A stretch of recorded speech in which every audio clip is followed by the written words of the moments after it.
સવારને માટે પ્રભુનો આભાર માની હું આશા રાખું છું તમે તંદુરસ્ત છો, મજામાં છો. આજે સવારના સમયે પ્રભુ એના જીવન વચન દ્વારા આપણી બધાની સાથે વાત કરવાની માંગે. આજે સવારના સમયે બાઇબલની એક પ્રચલિત વાર્તા જેને આપણે નાનપણથી સન્ડે સ્કૂલના સમયથી સાંભળતા આવ્યા તેના વિશે હું તમને જણાવવા માંગુ છું. હા, તમે સાચું ગેસ કરો છો. હું આજે સવારના સમયે તમને દાઉદ અને ગોલિયાતની વાત વિશે જણાવવાના માંગુ છું. આપણે ઘણી બધી વાર આના વિશે પ્રચાર સાંભળ્યો છે અને આપણે ઘણી બધી વાર એમ લાગે છે કે આ વાર્તા તો ખાલી સન્ડે સ્કૂલના બાળકો માટે અથવા બાળકોની સેવા માટે બસ છે. પણ આજે સવારના સમયે પ્રભુ આપણને દાઉદ અને ગોલિયાતના વાર્તા દ્વારા, એની કહાની દ્વારા એક નવી રીતના વાત કરશે. તમને બધાને દાઉદ અને ગોલિયાતની વાત ખબર છે. ગોલિયાત કોણ હતો અને દાઉદ કોણ હતો.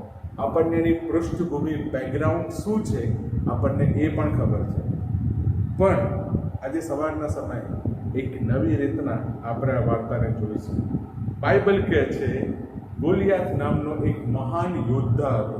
જો તમે પહેલો સમુએલ 17મો અધ્યાય એની 4થી કલમથી લઈને 7મી કલમમાં હતો તો ગોલિયાતની ઊંચાઈ કેટલી હતી? ઓલમોસ્ટ 9 ફૂટ કે 10 ફૂટની તેના વિશે લખેલું છે. એનું વજન કેટલું હતું? ઓલમોસ્ટ 200-250 કિલો તેના વિશે લખેલું છે. ઇવન તેના બખ્તરનું વજન શું હતું, એના ભાલાનું વજન શું હતું, એના બરછાના રાણીને એના વિશે આખું વર્ણન કરેલું છે. ગોલિયાત કેટલો મોટો અને મહાન યોદ્ધો હતો. અને બાઇબલ કહે છે આ ગોલિયાત દરરોજ આવીને ફલિસ્તી લોકોને મહેણું મારતો હતો. પહેલો સમુએલ 17મો અધ્યાય એની 26મી કલમમાં આપણે વાંચીએ છીએ કે એ દરરોજ આવીને ઇઝરાયલના લોકોને મહેણું મારતો હતો. તમારામાં કોઈ છે એવું કે જે મારી સાથે યુદ્ધ કરી શકે? જો એ મને પરાજય કરશે તો હું તેનો દાસ બનીશ, પણ જો હું તેને પરાજય કરીશ તો તમે બધા મારે દાસ બનશો. મારા વાલા ભાઈઓ બહેનો, આજે તમારા અને મારા હરેકના જીવનમાં એક ગોલિયાત છે. આપણો ગોલિયાત છે. એનું વજન, એની ઊંચાઈ, એના શસ્ત્રો છે, એના હથિયારો છે. એને આપણે જોઈને ગભરાઈએ છીએ. તમારો ગોલિયાત તમારું પાપ હોઈ શકે છે. તમારો ગોલિયાત કદાચ તમારું છુપું વ્યસન હોઈ શકે છે. તમારો ગોલિયાત કદાચ તમારું પરિવારનું, તમારા શરીરમાંનું બંધન હોઈ શકે છે. અથવા તમે જે બીમારીનો, તમે જે શ્રાપનો સામનો કરી રહ્યા છો, તમે જે મંદવાડનો સામનો કરી રહ્યા છો, એ તમારો ગોલિયાત હોઈ શકે છે. તમારો ગોલિયાત તમારો કરજો હોઈ શકે છે. તમારો ગોલિયાત તમારો પરિવારની સમસ્યા, ઝઘડા હોઈ શકે છે. તમારો ગોલિયાત તમારી ચિંતા હોઈ શકે છે. તમારો ગોલિયાત તમારી લાલચ હોઈ શકે છે. જે દરરોજ આવીને આપણને ચેલેન્જ કરે છે, જે દરરોજ આવીને આપણને પડકાર કરે છે, જે દરરોજ આવીને આપણને એના વિશે ભડકાવે છે. અને અહીંયા બાઇબલ કહે છે પહેલો સમુએલ 17માં ઇઝરાયલના બધા લોકો, મહાન યોદ્ધા, ઇઝરાયલનો રાજા સાઉલ અને ઇઝરાયલના બધા સૈનિકો, સેનાપતિઓ, બળવાન પુરુષો તેનાથી ડરી ગયા હતા. પણ પરમેશ્વરનો અભિષેક દાસ દાઉદને પ્રભુ ઊભું કરે છે. જો આજે સવારના સમયે તમારા જીવનમાં પ્રભુનો અભિષેક છે, એ ગોલિયાત ગમે તેટલો મોટો હોય, એ ગોલિયાતની ઊંચાઈ ગમે તેટલી હોય, એનું વજન ગમે તેટલું હોય, એના હથિયાર ગમે તેટલા હોય, તમે એ ગોલિયાતને હરાવી શકશો. તમે એ ગોલિયાતને હરાવી શકશો. પહેલો સમુએલ 17 અને 26માં જ્યારે આપણે વાંચીએ છીએ કે બાઇબલ કહે છે દાઉદના પાસે ઉભેલા માણસોએ પૂછ્યું, જે માણસ આ પરિસ્થિતિને મારી નાખે અને ઇઝરાયલનું મેળું દૂર કરે તેને શું મળશે? અહીંયા આ લોકો ઇઝરાયલ પર એક મેણું, એક કલંકરૂપ બની ગયું. આજે સવારના સમયે હું તમને પૂછવાને માંગુ છું, તમારી મધ્યે કોણ એવો ગોલિયાત છે? તમારા જીવનમાં એવો કયો ગોલિયાત છે જે તમને પરમેશ્વરની સામે ખુલ્લો પડકાર આપે છે? તમારા જીવનમાં એવો કયો ગોલિયાત છે જેની સામે તમે લડી શકતા નથી? મારા વાલા ભાઈઓ બહેનો, એને માટે આપણે પ્રભુના અભિષેકની જરૂર છે. એને માટે આપણે પ્રભુની કૃપાની જરૂર છે. એને માટે આપણે પ્રભુની દયાની જરૂર છે. દાઉદના ભાઈઓ તેની સાથે નહોતા. એના ભાઈઓ તો તેનો તિરસ્કાર કરે છે. જ્યારે દાઉદ યુદ્ધ ભૂમિમાં જાય છે એના ભાઈઓને ટિફિન લઈને જમવાનું આપવાને માટે, ત્યારે તમે વાંચો એનો ભાઈ એને શું કહે છે? એની 28મી કલમમાં એનો ભાઈ એને પૂછે છે કે તું અહીંયા કેમ આવ્યો છે? ઓલરેડી એનો રાજા તરીકે અભિષેક થઈ ગયો છે, ઓલરેડી એના સર્વ ભાઈઓની સામે મહાન પ્રબોધક સમૂહે એનો અભિષેક કર્યો છે, પણ ખુદ ના થઈ તેના પર ક્વેશ્ચન કરે છે, તારા પપ્પાના આપણા ઘેટાને તું કેમ અરણ્યમાં મૂકીને આવ્યો છે? અને 28મી કલમમાં એનો ભાઈ કહે છે, તારી દુષ્ટતા હું જાણું છું, તું લડાઈ જોવાને આવ્યો છે. અને દાઉદ કહે છે, શું સવાલ પણ ના પૂછી શકું? ઇવન જે લોકોના માટે તે લડવાને જાય છે, ઇઝરાયલ પુત્રોના માટે, સાઉલ રાજા માટે, સાઉલ રાજા પણ જ્યારે દાઉદને જોવે છે ત્યારે સાઉલ રાજા પણ શું કહે છે? આપણે વાંચીએ, જ્યારે સાઉલ રાજા દાઉદને જોવે છે ત્યારે 33મી કલમમાં સાઉલ રાજા કહે છે કે તે પરિસ્થિતિની સામે જઈને લડવાને તું શક્તિમાન નથી, કેમ કે તું કેવળ જુવાન છે, પણ તે પોતાની જુવાનીથી લડતો આવ્યો છે. પોતે લડવા જતા નથી, પણ આ લોકો દાઉદને કહે છે, તું ખાલી બાળક છે, તું ખાલી જુવાન છે, પણ તું શેની સામે લડવાને જાય છે એ એની જવાનીના સમયથી લડતો આવ્યો છે. દાઉદને ઘણા બધા લોકો ડિસ્કરેજ કરે છે. દાઉદના મનની અંદર, દાઉદના કાનની અંદર ઘણા બધા નકારાત્મક વિચારો, નકારાત્મક શબ્દો લોકો બોલે છે. અરે તારાથી નહીં લડાય, અરે તારાથી ગોલિયાતને નહીં જીતાય, તું એની પર ઓવરકમ નહીં થઈ શકે. અને આજે એ જ ગોલિયાત આપણા પાપો, આપણા વ્યસનો, આપણા બંધનો, આપણી બીમારીઓ, આપણો કરજો, આપણા પરિવારના ઝઘડાઓ, તમારા જીવનના શ્રાપો જે તમને પરમેશ્વરની પાસે આવતા રોકે છે, જે તમને રોજ ડિફીટ કરે છે, જે તમને રોજ હરાવે છે, એ આપણને આ શબ્દો કહે છે, તારાથી વિજય પ્રાપ્ત નહીં થાય, તું કંઈ નહીં કરી શકે. પ્રેઝ ગોડ, દાઉદની પાસે અભિષેક હતો. તે તેના ભાઈની વાત સાંભળતો નથી, તે બીજા સૈનિકોની વાત સાંભળતો નથી, તે સાઉલ રાજાની પર વાત સાંભળતો નથી. સાઉલ રાજાને એના હથિયારો આપે છે, એનું બખ્તર આપે છે, એનો ટોપ આપે છે, પણ એ બધાની એ ઉપયોગ કરતો નથી. પણ દાઉદ એક વસ્તુ એની પાસે હોય છે અને પ્રભુને કહે છે. બધા લોકો ગોલિયાતને જોતા હતા, બધા લોકો ગોલિયાતની ઊંચાઈને જોતા હતા. ઓ 9 ફીટનો યોદ્ધો છે. બધા લોકો ગોલિયાતના વજનને જોતા હતા. ઓહો આટલો ભારે, ઓહો આટલો વજનવાળો યોદ્ધો છે, આવા કદાવર માણસની સામે આપણે કેમ ના લડી શકીએ? બધા લોકો ગોલિયાતના હથિયાર હતા, એના ભાલો, બરછી, તલવાર, તેની સામે જોતા હતા. પણ જ્યારે આપણે દાઉદને વાંચીએ છીએ ત્યારે દાઉદનું ફોકસ, દાઉદનું લક્ષ્ય એ ગોલિયાત નહોતો. એનું લક્ષ્ય કોણ હતો?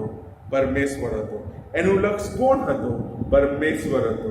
દાઉદ 36મી કલમમાં કહે છે, તારા સેવકે સિંહ તથા રીછ બંનેને મારી નાખ્યા, અને આ બે સુન્નત પરિસ્થિતિના હાલ પણ એમાંના એકના જેવા કરશે, કેમ કે તેના જીવતા દેવના સૈન્યનો તિરસ્કાર કર્યો છે.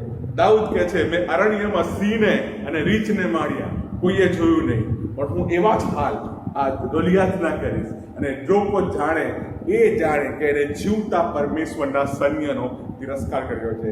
દાઉદ એક વસ્તુ સહન નથી કરી શકતો, એ હતો કે પરમેશ્વરના પર તે મેણું મારતો હતો, તે પરમેશ્વરને શ્રાપ આપતો હતો, તે ઇઝરાયેલના દેવને શ્રાપ આપતો હતો, તે ઇઝરાયેલના દેવ વિશે ખરાબ શબ્દો બોલતો હતો. અને દાઉદ કહે છે, હું તે સહન નહીં કરી શકું, હું તે સહન નહીં કરી શકું. દાઉદ ગોલિયાતની સામે એના માટે લડવાને જાય છે, કેમ કે એને ખબર છે કે હું જે સૈન્યોના સરદાર યહોવાનો તિરસ્કાર કરે છે, હું એની સામે જઈને લડીશ, કેમ કે કોઈ પણ મારા પરમેશ્વરનો તિરસ્કાર ના કરી શકે.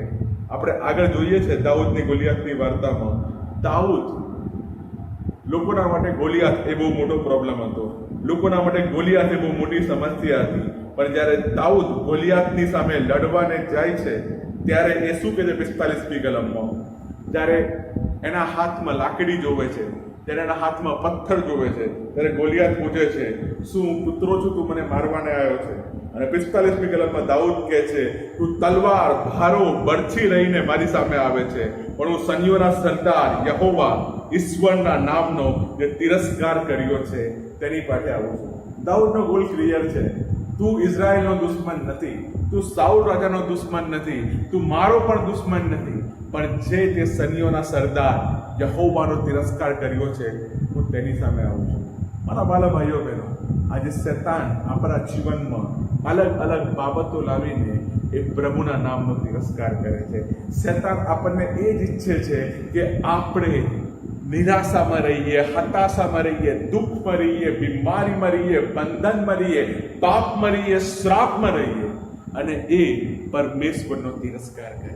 પણ દાઉદ કહે છે, હું તેના નામે આવું છું. દાઉદ કહે છે 47મી કલમમાં, આજે યહોવા તને મારા હાથમાં સોંપશે અને હું તારું માથું ધરથી ઊંચું કરીશ અને ફિલિસ્તીના સૈન્યોના લાશો હું વાયોચર પક્ષીઓને ને રાનું પશુઓને આપીશ, જેથી આખી દુનિયા જાણે ઇઝરાયલના ઈશ્વરને.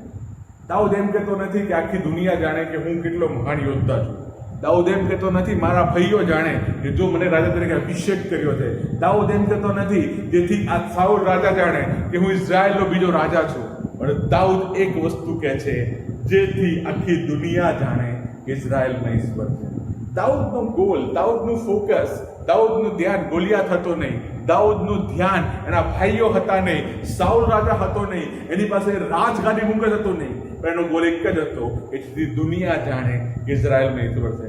મારા ભાઈઓ બહેનો, આજે આપણે ગોલિયાતને તો હરાવવા માંગીએ છીએ, પણ આપણો ગોલ ક્લિયર નથી, આપણું લક્ષ્ય ક્લિયર નથી. આપણે કેમ સુવાર્તા પ્રચાર કરવા માંગીએ છીએ તે ક્લિયર નથી. ઘણીવાર આપણે આપણા નામને માટે, સ્થાનને માટે કરીએ છીએ, પણ દાઉદ કહે છે જેથી ઇઝરાયલ જાણે કે આખી દુનિયામાં યહોવા છે. અને છેલ્લે 47મી કલમ મને બહુ ગમે છે. દાઉદ એમ કહે છે, વળી આ સર્વ સમુદાય જાણે કે તલવાર કે બરછી વડે યહોવા બચાવ કરતો નથી, કેમ કે લડાઈ તો યહોવાની છે અને તે આજે મારા હાથમાં સોંપશે. દાઉદ કહે છે ખાલી આખી સૈન્ય જાણે, આખા લોકો જાણે, આખી ઇઝરાયલ પ્રજા જાણે કે તલવારથી, બરછીથી, ભાલાથી યહોવા બચાવતો નથી, પણ લડાઈ તો યહોવાની છે. આપણે ઘણીવાર કહીએ છીએ આ તો દાઉદ ને ગોલિયાતની લડાઈ છે.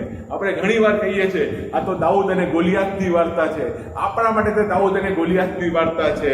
આપણા બાઇબલમાં પેરેગ્રાફ પણ દાઉદ ને ગોલિયાતનો છે. પણ દાઉદ કહે છે લડાઈ તો યહોવાની છે. દાઉદના મનમાં એક ક્લિયર વસ્તુ છે, હું મારા નામથી જતો નથી, હું મારા પરાક્રમથી જતો નથી, હું મારા બળથી જતો નથી, હું મારી શક્તિથી જતો નથી, હું મારા પાવરથી જતો નથી, પણ મારી પાસે જે પવિત્ર આત્માનો અભિષેક છે, જે પ્રભુએ મને અભિષેક કર્યો છે અને જે પ્રભુના નામનો જે તિરસ્કાર કરે છે, હું તેના નામથી જઉં છું. 47મી કલમમાં દાઉદ કહે છે લડાઈ તો યહોવાની છે અને આજે તે મને તારા હાથમાં સોંપશે. મારા વાલા ભાઈઓ બહેનો, આપણે બધાને ખબર છે આ લડાઈ તો યહોવાની છે. આપણા જીવનની લડાઈ પણ યહોવાની છે. પણ ઘણીવાર આપણે આપણા તલવાર લઈને, ભાલા લઈને, બરછી લઈને, આપણા હથિયારો લઈને આપણે સત્તાની સામે લડવાને જઈએ છીએ. આપણી પોતાની બુદ્ધિથી, આપણા પોતાના બળથી, આપણા પોતાના કોન્ટેક્ટથી આપણે સત્તાની સામે લડવાને જઈએ છીએ. પણ હું તમને કહેવાને માંગુ છું એ પ્રભુના સામર્થ્ય વગર, પ્રભુના અભિષેક વગર અને ઈશ્વરની સહાય વગર એ ગોલિયાત ઉપર તમે જીતી નહીં શકો. લડાઈ તો યહોવાની છે અને આજે તે મને તારા હાથમાં સોંપશે. દાઉદે ગોલિયાતને ખાલી એક પથ્થરથી ના માર્યો. દાઉદે ગોલિયાતને એક ગોફણથી ના માર્યો. એની ગોફણની સ્કિલ, એના પથ્થરની સ્પીડ, કેટલા સ્પીડમાં ગયો એ બધું મહત્વનું હતું નહીં. દાઉદનું ફોકસ પરમેશ્વર હતા. દાઉદ પરમેશ્વરને મહિમા આપવા માંગતો હતો અને દાઉદને એક વસ્તુ ખબર હતી, જે વસ્તુ પરમેશ્વરને તિરસ્કાર કરે છે, જે વ્યક્તિ પરમેશ્વરનો તિરસ્કાર કરે છે, જે વ્યક્તિ પરમેશ્વરના નામને પટ્ટો લગાડે છે, મેણું માણે છે, હું એને મારા જીવનને ખતમ કરી નાખીશ. શું આજે તમે ને હું, તમારા ને મારા જીવનમાં એ દાઉદ બનીને ગોલિયાતને હરાવી શકશો? તમારા હાથમાં તલવાર હોય જરૂરી નથી, તમે કોઈ મોટા પાસ્ટર હોય જરૂરી નથી, તમે કોઈ સારા પ્રચારક હોય જરૂરી નથી, તમને ઇંગ્લિશ બોલતા આવડતું હોય, ભણેલા હોય એ જરૂરી નથી. જરૂર છે ખાલી એક જોશની, જે તમને ખબર હોય કે કઈ એવી બાબતો છે જે મારા જીવનમાં પરમેશ્વરના નામનો તિરસ્કાર કરે છે. યહોવાની મદદથી હું તેના પર જય મેળવીશ. આપણે આપણા જીવનના ગોલિયાતને હરાવી શકીશું. આપણે આપણા જીવનના ગોલિયાતને દબાવી શકીશું. તમારો ગોલિયાત મારવાને માટે તમારે 5 પથ્થરની જરૂર નથી. એક પથ્થર કાપી છે અને પથ્થર છે પ્રભુ ઈસુ ખ્રિસ્ત તે ખૂણાનો મુખ્ય પથ્થર બન્યો. જો એ પથ્થર, ખૂણાનો મુખ્ય પથ્થર તમારા જીવનમાં છે અને એના પર તમારું જીવન બંધાયેલું છે, તમે મંડળીમાં બંધાયેલા છો, તો તમે તમારા ગોલિયાતને હરાવી શકશો. પ્રભુ તમને આ વચનથી આશીષ આપે. આવો આપણે પ્રાર્થના કરીએ. સ્વર્ગીય પિતા, આજના સુંદર સવાર માટે તમારો આભાર માનીએ છીએ. જે લોકો આજનું વચન જોઈ રહ્યા છે એ સર્વને અમે તમારા હાથમાં સોંપીએ છીએ. પ્રભુ, તમારું વચન કહે છે કે પ્રભુ તમે જયવંત પરમેશ્વર છો, તમે વિજેતા કરતા મહાન છો, તમે જય આપનાર પરમેશ્વર છો, તમારા પુત્ર ઈસુના નામથી હું પ્રાર્થના કરું છું. અમારા જીવનોના જે ગોલિયાત અમારા જીવનમાં રહીને પરમેશ્વરનો તિરસ્કાર કરે છે, પ્રભુ અમે પ્રાર્થના કરીએ છીએ એ સર્વ ગોલિયાત પર, ભલે બીમારી હોય, પાપ હોય, બંધન હોય, વ્યસન હોય, ઝઘડો હોય, કરજો હોય, અમારા ચિંતાઓ હોય, લાલસાઓ હોય, ગમે તે હોય પ્રભુજી, પણ એ સર્વ ગોલિયાત પર જીત મેળવવાને માટે અમને તમારી સહાયની જરૂર છે. પ્રભુ તમારી સહાયથી અમે જય મેળવીએ એના માટે અમને શક્તિમાન કરો. ઈશ્વરના નામથી માંગુ છું. આમેન.